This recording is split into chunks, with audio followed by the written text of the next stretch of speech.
Well, hey there, everyone, and welcome to our podcast. We hope you enjoy this teaching. Now, let's get into the lesson. I'd like to introduce Jerry Driggers. He's our missions director. And the next year, we took 8 in 2014. In 2015, we took 20 people back to Lithuania. And we finished the job. Right, where's Gator? Right here. We finished it. We were literally, Gator was putting the last ceiling tiles up as we were saying, Gator, we got to go. And he's like, I'm not leaving without this. Literally, we finished it. The only project I've ever seen finished. On the way home, Casey and others were like, well, where are we going next year? I'm like, I don't know where y'all going.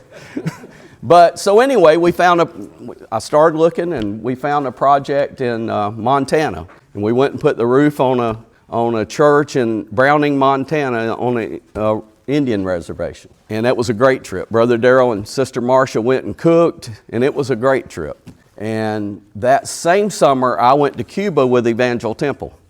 And I actually roomed with Paul Duda, who was the main missionary to Cuba. And of course, Paul and I talked about what we had started doing. And he said, well, bring a team to Cuba. And I was like, okay. So we did. And we've, I think I've been to Cuba 11 times. And so anyway, Casey, all the way along through this process, Casey's been there. We've done projects in Dublin, Georgia. Casey's been there. A lot of you have too. We've done other projects, and Casey's always been there. He's been to Cuba 6 times. And so I've always seen missions in Casey's heart. You know, I've always seen that in it. And so the last couple years, I've kind of started thinking I don't really want to be the guy doing this anymore. I own a place in Georgia, and I spend a lot of time there.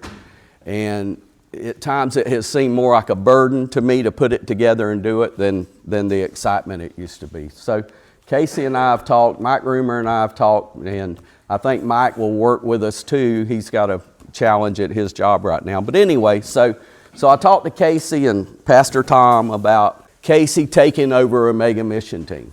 And Casey said, well, I'll get involved, but it's going to be a partnership. So I'm not going away. We're going to work together. But I'm excited because I see new and exciting things happening at our church. And I think we'll see new younger people coming into our church. And I think a new younger face at Omega will be good. We've got to find a younger group of people to go do this work. But anyway, so Casey's going to step in and get more involved in Omega. And I'm not going away. It's a partnership for a while at least. We'll see. But we got a couple projects now. April 3rd, 2nd or 3rd, we're leaving to go to Toccoa, Georgia to work on Warren Lewis's church. If y'all know Miss Rose Lewis, it's her son's got a church in Toccoa, Georgia that needs some work. We're going to go work on that.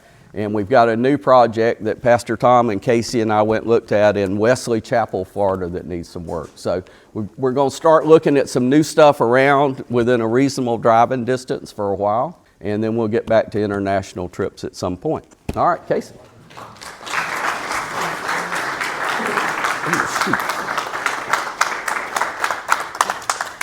My question that I want you to think about as I'm talking is, why do so many Christians want to be on the team, but not in the game? In settings like this, it's super easy to come together, talk about Christ, fellowship, and kind of be ourselves among other Christians. But when it comes to missions at itself it's at its core is evangelism. It's helping others by spreading the love of Christ. And right now, who can raise their hand and say, hey, I love Jesus with all my heart? Everybody in here. That's the easy part about Christianity. That's the easy part. I was looking up a survey, and they did a Gallup survey in 2023, and it said that 67% of Americans identify as Christian. But we know when we think about the state of America where we're at, it's like, man, that's a whole bunch of people that identify as Christians. That's a big percentage. It's not what we always see. For me personally, when it comes to missions, the further I get away from unsaved people that I see on a daily basis, the people that I see on the daily basis, the easier it is for me to talk about Christ. It's easy.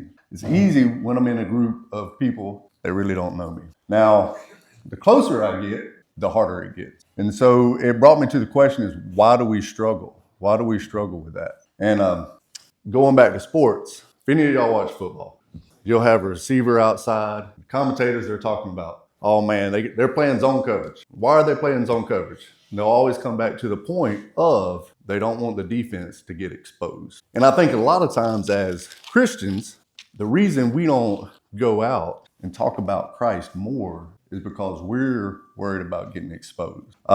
So we stay on the bench, we stay on the sidelines, we don't get involved. And then it brought me back to, is this really just me, or is this something that other people struggle with? So I Googled, why don't Christians evangelize? And the top 3 reasons was fear, lack of confidence, and cultural purposes. So getting to that, we really have a couple choices as Christians. We can stay on the bench, stay on the sideline, not get involved, or we can go out and get in the game. Now, looking across here, some of y'all got to get in the game if you're not involved quickly, because there's not a lot of game left. It's just the way it is. I mean, that's where we're at. So if you're not involved, now's the time. That's right. Now is the time to get involved. There's no more time of sitting back and saying, well, this isn't for me. I'm not the person that needs to go tell other people about Christ. Because the truth is that it's a commandment, it's the Great Commission. When we're Matthew 28:18-20, that's the Great Commission. It's not asking us if we want to talk to people about Christ. It's telling us that we have to talk to people about Christ. And so it's not an issue, like I said, if it's something that we want to do. It's something that God tells us to do. So as you get into the game, if that's what you choose to do, it's going to give you that experience to get over your lack of confidence, your fear, your fear of people exposing you because they know you on the daily basis. They know you when you're not in church. They know you when you're not in the men's group. And I think the one thing that we all have to remember, the biggest thing that we all have to remember is, one, that we're saved by grace. None of us are good enough to do the things that God asks us to do. None of us. There's not a person in this room that's good enough. So we have to remember that we're saved by grace. And then as we get into the game and as we get involved, it'll make you change also. So you'll see change, you'll see growth, because a lot of the lack of confidence is, me, I'm not as versed in the Bible as I need to be. So when somebody asks me a question, I'm like, man, I'm not sure. I don't know the answer. So now, if I want to get better at what I'm doing, if I want to get better at telling other people about Christ, it forces me to get closer to Christ. It forces you to get closer to Christ. It forces you to get to dive deeper into the Bible, to dive deeper into Scripture, to have more prayer time. Those are things that it forces you to do. And I think, like I said, as Christians, what we have to really look forward to is just telling more people about Christ, because we're all in a situation where we could all tell somebody else about Christ.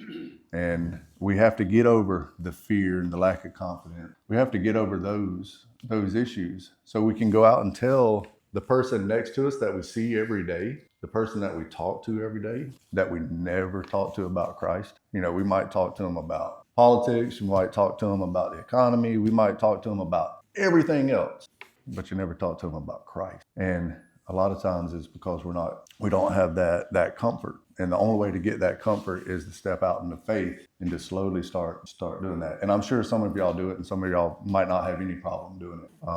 But I know for myself, it's been a situation where I have to step out in faith. And that's another reason why I wanted to get so involved back when I just started with missions, because I was like, man, I'm lacking a lot, and I still lack a lot. So having said that, hopefully y'all will pray for me as I go forward and try to lead the Omega missions team. And hopefully y'all will be a part of that. And as we're going and taking some of these closer trips, you'll be involved with that. And also look in the mirror and see where you can do a better job of being involved and getting in the game outside of the church walls, because that's the real mission field. I would like to say that everybody in here knows Christ. So we need to go find the people that don't know Christ. So thank y'all. I appreciate it. Gator.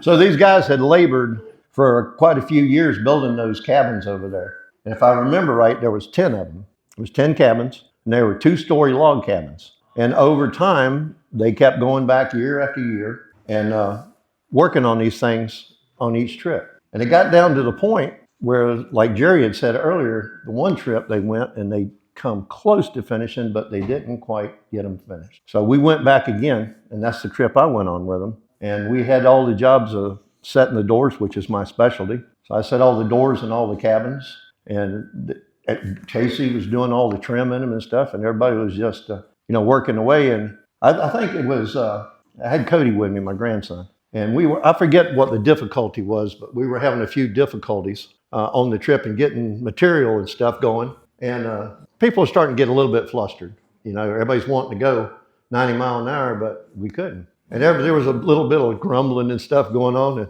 Jerry's up in one of the cabins, and he opens up the window up there on the second floor, and everybody's out there, and he goes, "Hey, I love you, man."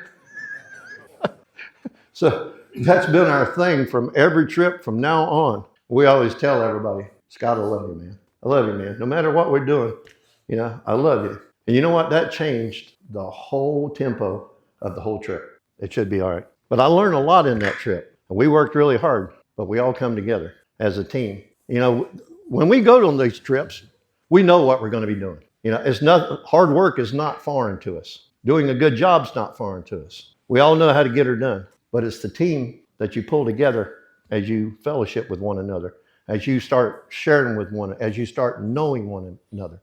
And this is Coach. I call him Coach. Me and Coach have done quite a bit on these trips.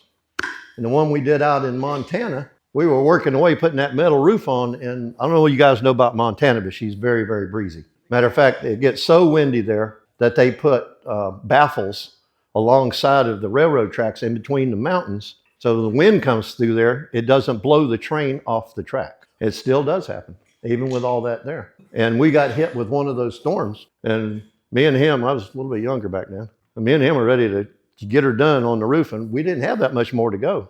Most of the hip corners on the metal and some flashing, and we were done with the building. And the wind come up one day, and it blew. It was blowing about 65, 70 mile an hour. And we couldn't get on the roof. So one whole day, we took time and we took our tables like this here, and we cut all our hip caps for all the roof and did all the folding on them.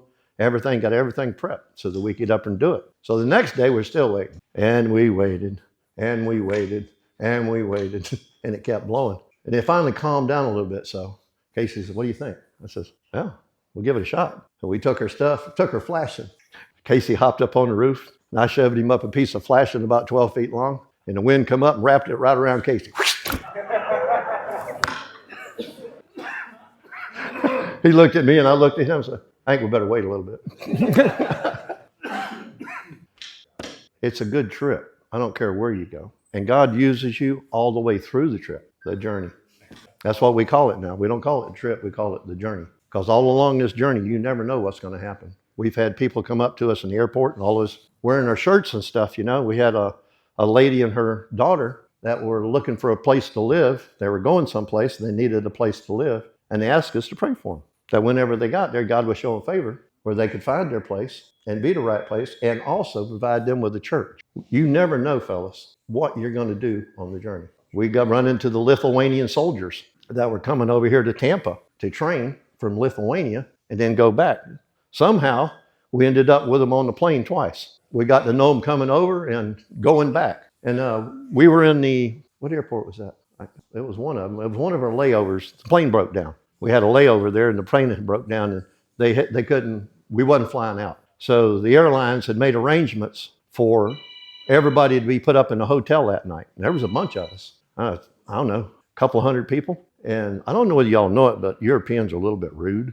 And we were in there, and there was an elderly couple in wheelchairs, both of them in wheelchairs there. And the buses were coming up, and everybody would just run over top of each other to get on that bus so they could get to their hotel. And we watched people run over this older couple in the wheelchairs a couple of times on a couple of buses. And we said, that ain't happening no more. And the Lithuanian soldiers that were with us and got to know us, they said, we're in. So we made a horseshoe around those old folks and all faced the crowd. So the next bus come up, let those folks on. After they got on, they said, have at it, back to it. But that's camaraderie. You never know what you're going to do and with who you're going to do it with. And we got to be good friends with those guys. They couldn't believe that we would come from here all the way to Lithuania to help a children's camp for the kids that were less fortunate. That we would take our vacation time and pay our money to go and to help them. That just blew them away. It's like we got their respect just like that, just for what we did. You never know in life's journey what you're going to do, who you're going to meet, and what a difference you're going to make with people all across the world. We got this trip coming up in Toccoa. I think we need a few guys, don't we?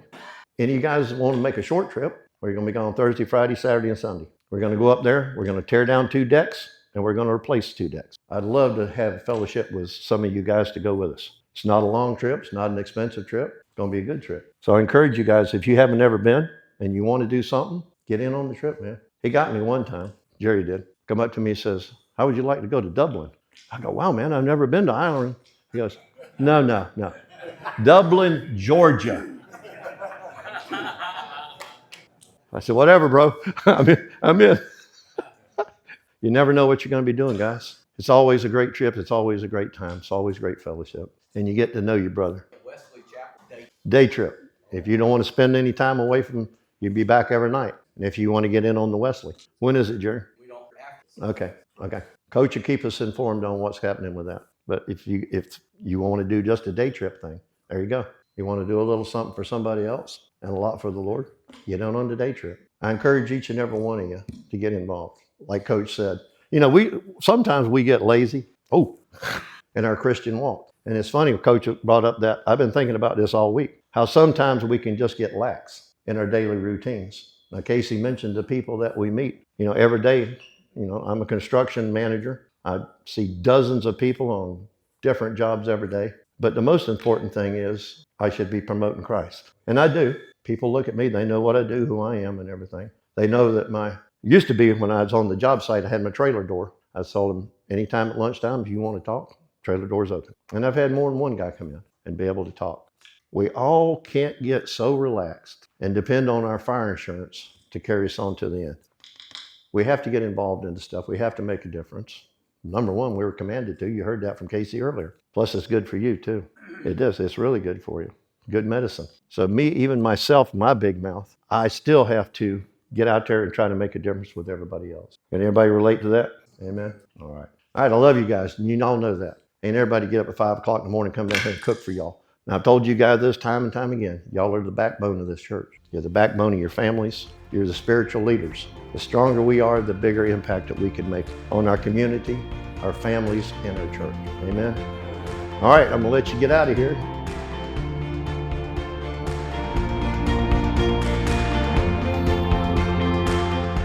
On behalf of our pastor and staff here at OAG, we want to say thank you. Thank you for being a part of our ministry. We are grateful for you and the support you give our church and its ministries so that we can continue to do what God has called us to do, to be the family church for the family of God. For more content from Oxford Assembly of God, check out our media website at oag.church/media.